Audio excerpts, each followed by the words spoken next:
Assalamualaikum warahmatullahi wabarakatuh. Perkenalkan, saya Fadhirudiansyah dengan NIM 3 digit terakhir 055. Saya dari kelas Praktikum B, Teknologi Rekayasa Otomasi, Sekolah Vokasi Universitas Diponegoro. Di sini saya akan menjelaskan materi GPIO, Digital I/O, ISP32, dan STM32. Kita langsung aja ke slide pertama. Di sini ada konsep dasar GPIO. Pertama ada definisi GPIO. GPIO adalah pin pada microcontroller yang dapat disesuaikan untuk berfungsi sebagai input atau output digital.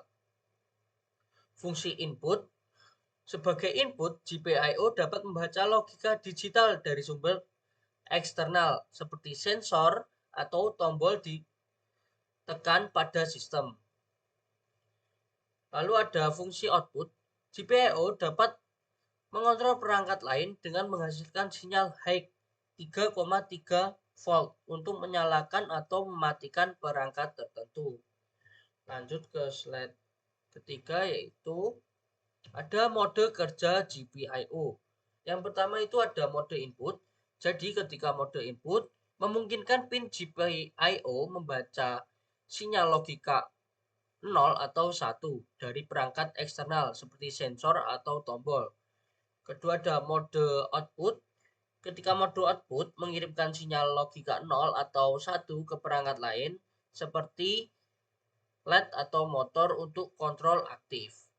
Dan ketika ada pull up dan pull down, jadi pull up dan pull down dapat digunakan untuk menjaga kestabilan sinyal saat pin GPIO tidak aktif dan mencegah pembacaan sinyal yang tidak valid. Kita lanjut ke digital I/O. Jadi digital I/O adalah komunikasi berbasis logika menggunakan sinyal digital 0 dan 1 untuk mentransmisikan informasi antara perangkat. Ini memungkinkan pengendalian dan pembacaan data dengan cara yang efisien. Perbedaan GPIO. GPIO adalah pin fisik pada microcontroller untuk komunikasi input atau output, sementara digital I/O adalah konsep logika yang mengatur bagaimana informasi ditransfer menggunakan sinyal digital baik input maupun output. Kita lanjut ke slide berikutnya, yaitu ada karakteristik ISP32. Untuk pertama ada tegangan kerja. ISP32 beroperasi pada tegangan kerja 3,3 volt, menjadikannya ideal untuk berbagai aplikasi embedded dan IoT yang memerlukan efisiensi energi. Dan kedua ada dukungan ADC. ISP32 mendukung ADC dan beberapa pin DAC memungkinkan konversi sinyal analog ke digital dan sebaliknya, yang penting untuk sensor. Dan ketiga ada jumlah GPIO. Dengan lebih dari 30 pin GPIO, ISP32 mampu mengontrol berbagai perangkat sekaligus, memberikan fleksibilitas dalam pengembangan proyek. Dan terakhir ada fitur wireless. Dilengkapi dengan kemampuan WiFi dan Bluetooth, ISP32 sangat cocok untuk aplikasi IoT yang terhubung yang memberikan kemudahan dalam komunikasinya. Kita lanjut ke karakteristik STM32. Pertama itu ada tegangan kerjanya. STM32 beroperasi pada tegangan kerja 3,3 volt, memastikan kompatibilitas dengan berbagai sensor dan perangkat lain di sistem embedded. Dan kedua ada konfigurasi registernya. STM32 menawarkan konfigurasi register yang detail dan fleksibel, memungkinkan pengguna untuk menyesuaikan pengaturan sesuai kebutuhan aplikasi. Ketiga ada organisasi GPIO. GPIO pada STM32 terorganisasi dalam port TB dan seterusnya, memudahkan pengelolaan dan pemetaan pin secara efisien. Dan terakhir ada stabil untuk real time. Jadi STM32 dirancang untuk stabil dan handal dalam aplikasi real time dan kontrol presisi, menjadikannya pilihan ideal untuk otomasi industri. Kita lanjut. Di sini ada perbandingan ESP32 dan STM32 untuk fitur dan kelebihannya. Perbandingan antara ESP32 dan STM32 menunjukkan perbedaan signifikan dalam ketahanan, jumlah GPIO, dan dukungan ADC dan DAC. Sangat relevan dalam memilih platform untuk aplikasi embedded. Terakhir, di sini ada interfacing system. Jadi di sini untuk metode menghubungkan antar microcontroller dengan efektif ada beberapa cara. Yang pertama itu koneksi langsung.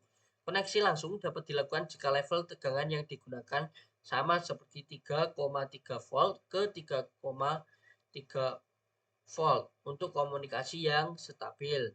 Dan untuk level shifting diperlukan untuk menghubungkan perangkat dengan level tegangan berbeda, contohnya dari 5 volt ke 3,3 volt agar tidak merusak komponen.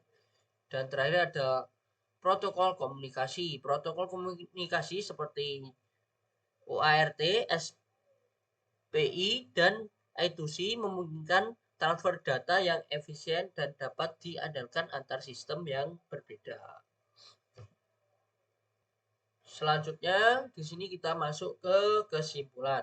GPIO merupakan pin fisik pada microcontroller yang dapat dikonfigurasi sebagai input maupun output untuk berinteraksi dengan perangkat eksternal.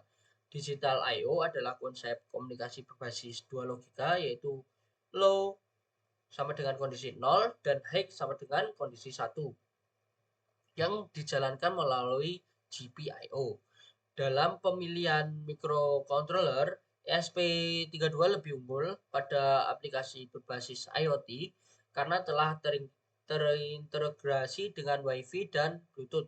Sedangkan STM32 lebih unggul pada sistem kontrol industri dan aplikasi real time karena kestabilan serta kontrol yang lebih presisi. Oleh karena itu, pemilihan sistem harus disesuaikan dengan kebutuhan dan tujuan perancangan.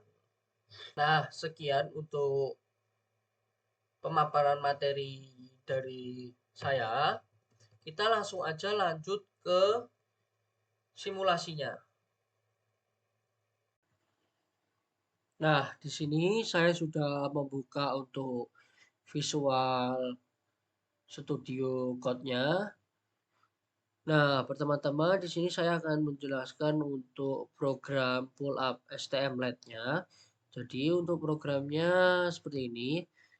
Saya membagi program menjadi ada konfigurasi, ada state mesin, ada variabel, ada setup, ada loop, dan terakhir ini ada wiring button-nya. Untuk penjelasan saja untuk wiring button-nya. Nah, di sini untuk di konfigurasinya itu saya menggunakan PB0 untuk button pin-nya dan kondisi di sini saya kasih input pull up karena di sini kan saya menggunakan pull up STM yang menggunakan LED eksternal dan di sini ada define untuk ketika button aktif maka kondisinya low dan button inaktif kondisinya high. Dan di sini juga ada LED on, ketika LED on itu low dan ketika LED off yaitu high. Jadi untuk state mesin ini yaitu untuk sebagai alurnya dari program ini dan variabel ini untuk penyimpan. Dan selanjutnya di sini ada setup yaitu kita masukkan kayak serial, kita masukkan delay-nya, kita masukkan button pin-nya, LED pin-nya seperti itu. Dan di sini ada loop yaitu fungsinya untuk pengulangan program ini. Nah, dan selain di main CPP ini ada platform ini yaitu fungsinya itu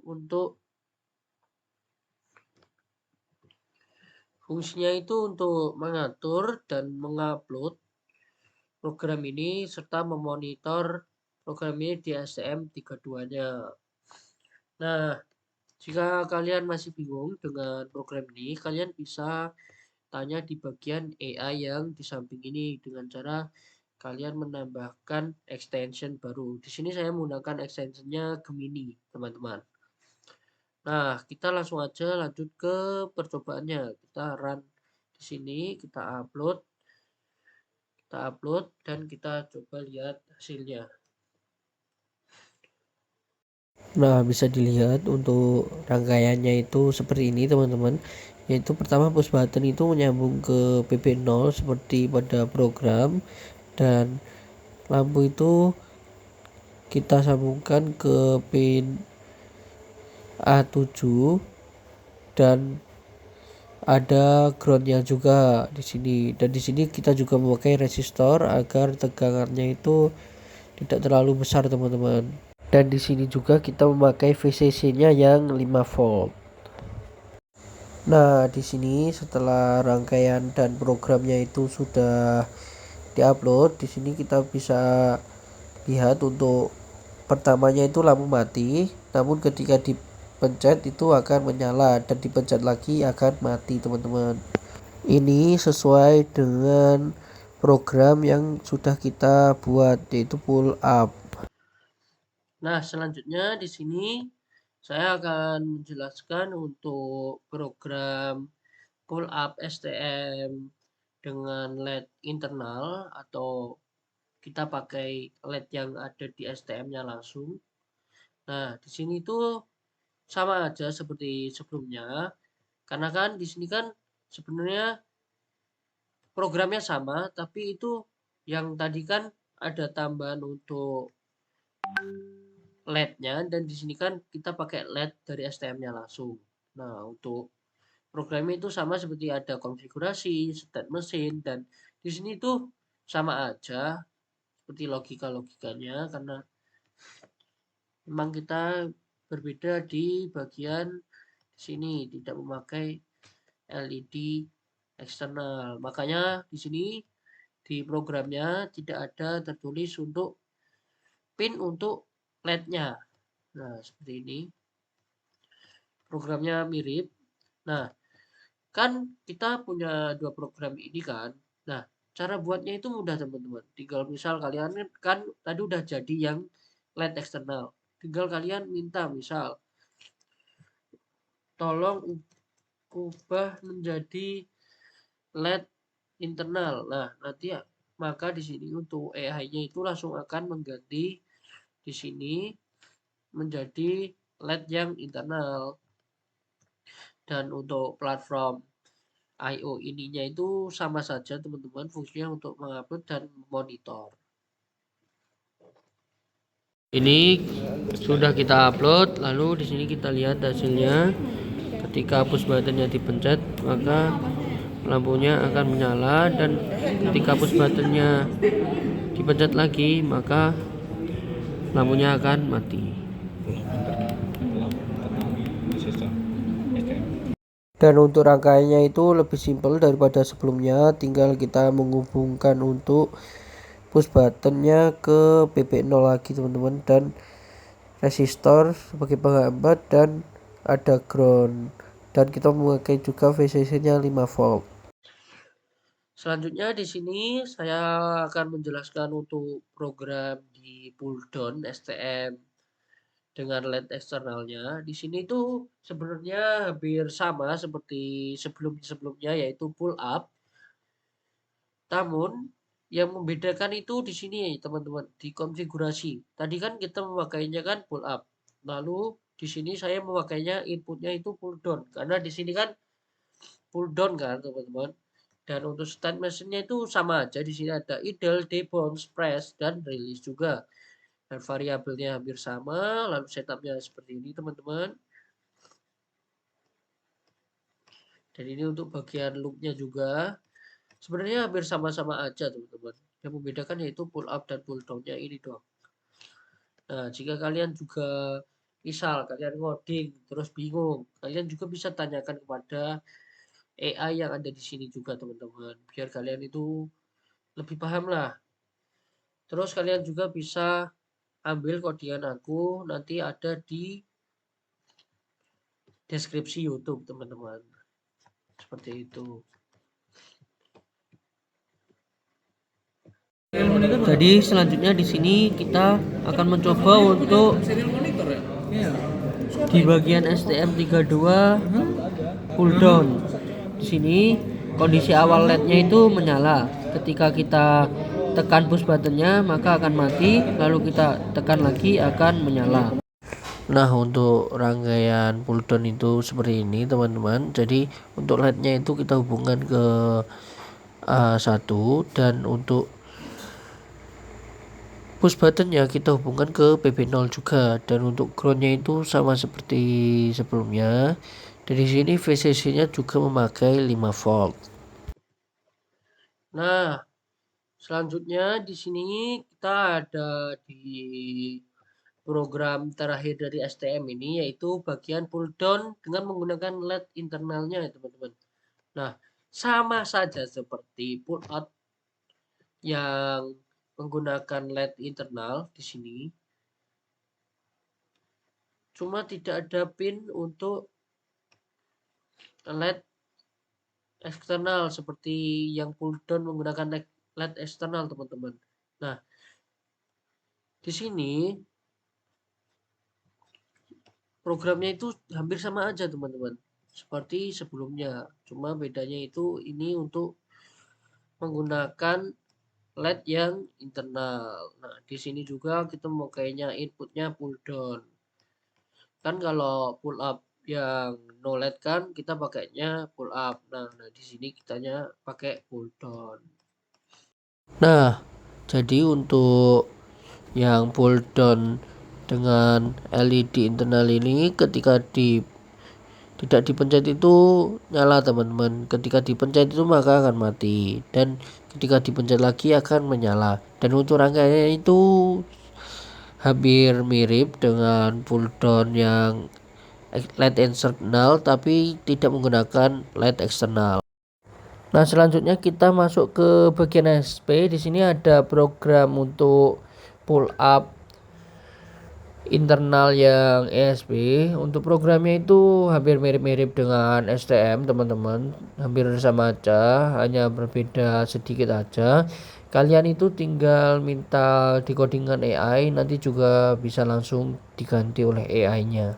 Nah, di sini kita mencoba untuk rangkaian ESP32 yang LED internal.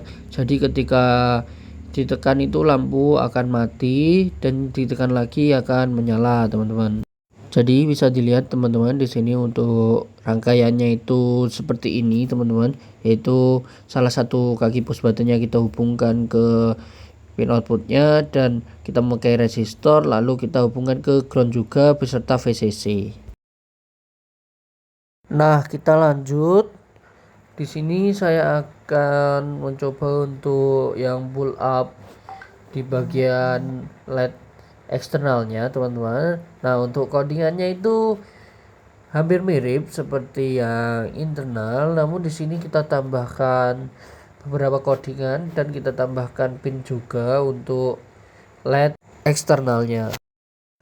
Nah, untuk ESP ini sama dengan STM yang pull up. Ketika dipencet itu akan hidup, dan ketika dipencet lagi itu akan mati teman-teman. Dan rangkaiannya itu juga hampir mirip dengan rangkaian STM32 juga. Di sini kita juga memakai pin output untuk push button, untuk LED, dan serta memakai VCC dan ground juga teman-teman. Nah, selanjutnya di sini ada untuk pull down ESP32 yang tidak memakai LED eksternal. Jadi untuk codingannya itu sama-sama lah seperti sebelumnya, hampir mirip. Tinggal kita prom aja di AI-nya.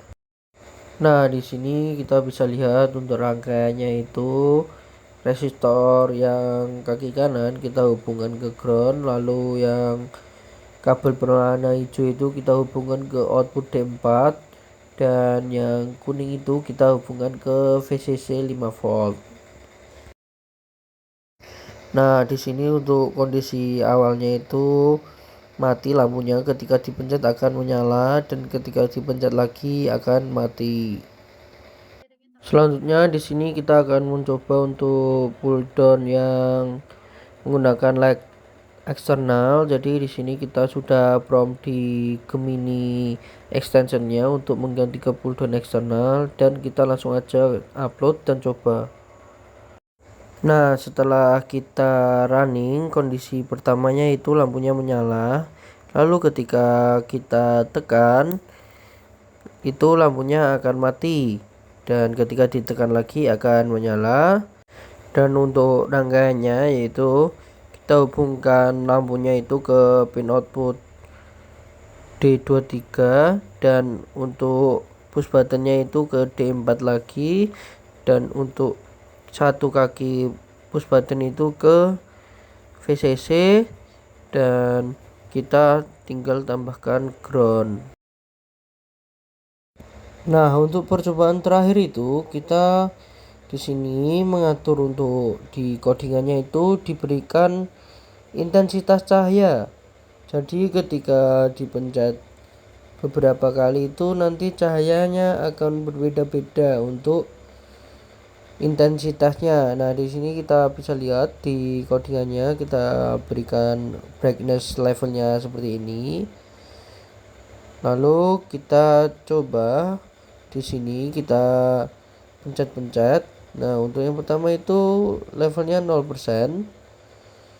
Nah, maka nanti ada keterangan di serial monitornya, dan ketika dipencet maka akan seperti ini. Maka lampunya itu akan menyala sesuai beberapa kali kita menekannya. Nah, untuk pertama itu ya 0%, terus 50%, dan 100%.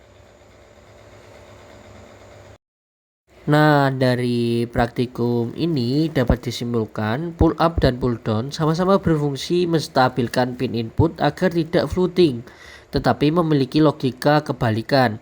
Pull up membuat kondisi default high dan berubah menjadi low saat tombol ditekan. Sedangkan pull down membuat default low dan berubah high saat ditekan. Pada ESP dan STM32, pull up lebih sering digunakan karena hampir semua pin mendukung internal pull up dan lebih tahan noise. Sementara pull down lebih terbatas, terutama pada beberapa ESP. Oleh karena itu, untuk penggunaan yang paling praktis dan kompatibel, konfigurasi pull up dengan tombol ke GND biasanya menjadi pilihan utama. Dan untuk praktikum kali ini saya simpulkan untuk pull down dan pull up ini sukses semua. Kita praktikumnya berjalan lancar sesuai dengan arahan, dan saya tutup untuk videonya. Saya cukupkan sekian. Apabila ada kesalahan kata dari saya mohon maaf. Wassalamualaikum warahmatullahi wabarakatuh.